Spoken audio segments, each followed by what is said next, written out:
Kedoras Pacific Region, podcast number 5, Smithers.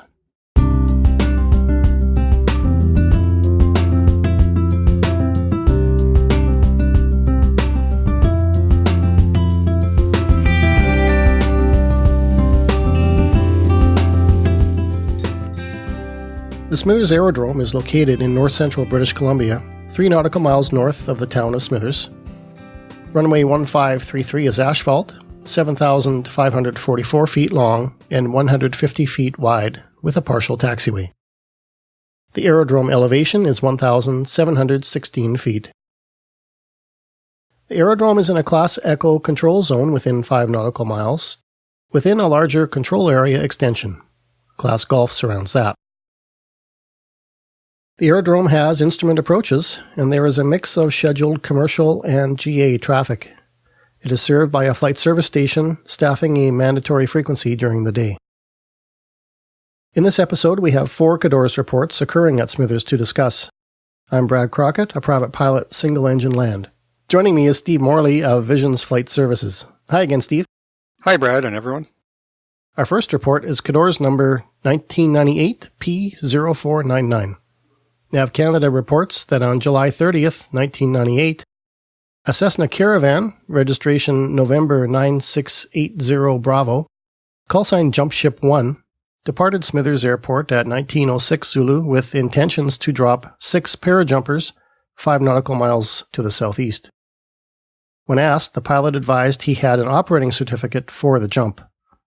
The flight service station was not notified of the jump 2 hours in advance and had no copy of the certificate. The pilot advised the jumpers were dropped 5.2 nautical miles from the airport. The pilot did not advise flight service when the jumpers first departed the aircraft. He only advised when the jumpers were clear. That's the end of the report. Steve, what's the certificate they're asking for? CARS 60337 mentions that if the pilot command is allowing a parachute descent into controlled airspace, they are required to have a special flight operations certificate titled parachuting. This is issued by the minister. This is an exemption to the rule that you may not allow a parachute descent into controlled airspace. Are operators required to notify air traffic services prior to parachutists leaving the aircraft? In my experience, yes, but I've not honestly read the parachuting section of the CARS very thoroughly myself. It's akin to issuing a NOTAM, which alludes to the 2-hour warning mentioned in the report. It takes time to activate a Class F area for parachuting, even if it's just for an ATIS or in flight service station advisory. Besides avoiding active Class Foxtrot airspace and any help from air traffic services, is there anything pilots can do to make themselves aware of parachute drops? First and foremost, look at those handy paper charts on our kneeboard or digital devices. If there is a dedicated frequency in the area, tune it in, talk, and listen. I train in a very active flight training area which has a discrete frequency, and we always see people barging through that aren't talking to anybody. And I honestly think they believe that as they're not taking place in the training, they don't need to be on the frequency. And yes, if you're unsure, ask the nearest air traffic service if any operations have been or will be taking place.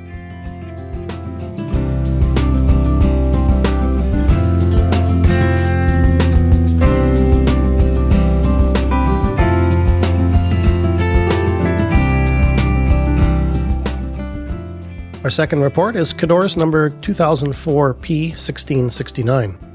Nav Canada reports that on August 28, 2004, at 2143 Zulu, November 743 Kilo Sierra, a privately registered American Cessna 180J, was advised of traffic backtracking on the runway at Smithers. It chose to land, short, with Blizzard 604, a Global Air Ambulance Learjet 35, still on the runway. That's the end of the report. Why would the 180 land with traffic on the runway? I cannot, for any reason other than a possible emergency, which is not mentioned in this report, see why they chose to land before the Learjet exited the runway. I get it, the Learjet, just by its nature, is way down at the end of the runway, and a 180 can certainly land with plenty of room to spare. But that taxiway that I presume the Learjet was backtracking for is in the center of the field. If anything went sideways on the 180's landing, and we've all had one of those landings, they could have easily eaten up the perceived buffer and caused damage to both aircraft. I personally don't see why they couldn't have just slowed their approach, done some S-turns, Maybe a 360 to give the Learjet some time. And I have to add, if they were that close, what about the wake turbulence coming in after the Learjet?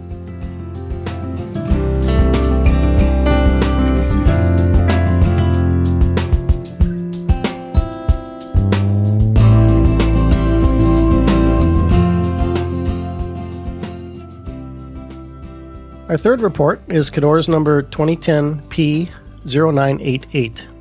NAV Canada and the Transportation Safety Board report that on July 17, 2010 at 1642 Zulu, a privately registered Cessna 170 was on approach to runway 33. A privately registered Beech Musketeer was number 2 on approach for the same runway. The 170 landed on 33 and backtracked to exit at taxiway Charlie. Smithers Flight Service asked the Musketeer if he had the traffic on the runway in sight and what were his intentions. The Musketeer replied affirmative that he was landing on runway 33. An aircraft proximity and runway incursion occurred when the Musketeer landed on runway 33 before the 170 had exited the runway, and safety was not assured. Afterwards, the Musketeer pilot verified the information.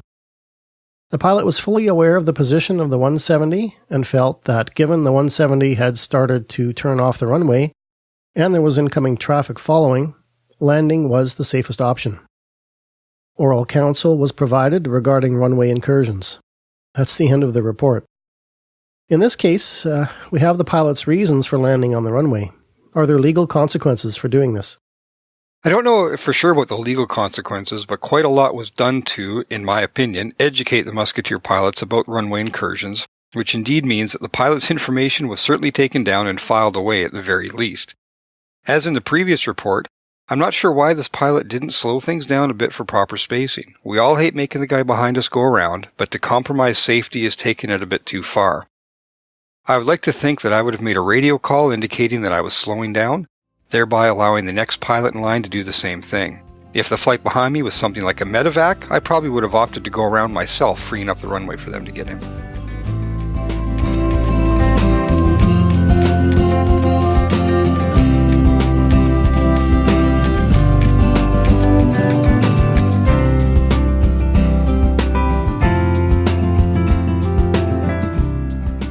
Our final report is Cador's number 2011 P1916. NAV Canada reports that on November 2, 2011, at 1747 Zulu, Northern Thunderbird Air 205, a King Air 300 operating IFR from Smithers to Vancouver, received an advisory for departure off runway 15.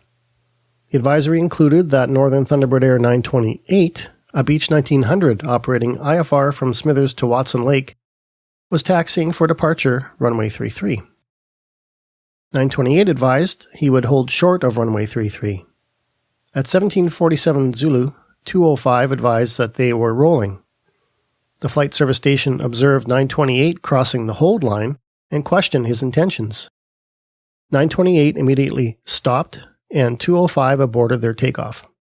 928 then taxied behind the hold line and called clear. 205 departed without further incident. That's the end of the report. It's normal for aircraft to use opposite runways, but it seems that it adds risk. Would you agree? Yeah, there are many reasons that they've chosen runway 33, even though 15 was in use or vice versa, so that's okay. But it does add to the diligence of that pilot to ensure that the runway is indeed clear before they cross that line, because they're basically taking ownership of that runway. It's a good thing the flight service specialist noticed 928 rolling beyond the hold line and was able to make a radio call. Does flight service have responsibility for ground movements at uncontrolled aerodromes with a flight service station like Smithers? I would say that it would certainly fall under their advisory service, and just plain old saving everyone's bacon in cases like this.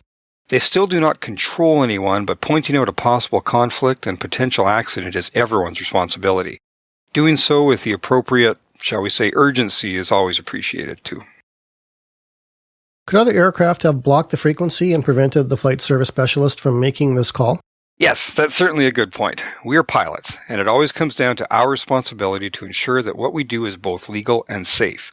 Had that pilot made it all the way onto the runway 33 and the plane taking off in the opposite direction was heavy, had a problem, they would have been nose to nose without any outs left. The flight service station cab at Smithers is about at the midpoint of the runway. And visibility right at the minimum for continuing operations, would you expect the flight service specialist to always be able to see both ends of the runway? Well, all the IFR approaches at that airport require 2 or 3 miles visibility, but the departure off 15 can be done in a half mile, with 33 requiring a visual climb over the airport. All that being said, there could certainly be times when one end is obscured to the specialist's eyes and the pilots would not have anyone looking over their shoulder, as it were, to warn of a possible conflict. That's it for this episode. You can reach the podcast by email at pacific@cadores.ca. Steve, how can people reach you? The best way is by email, which is steve@visions-fs.com. Thanks for joining us again, Steve. Thanks for having me, Brett. And thank you for listening as we take advantage of our license to learn. The information, opinions, and recommendations presented in this podcast are for general information only, and any reliance on the information provided in this podcast is done at your own risk. This podcast should not be considered professional advice.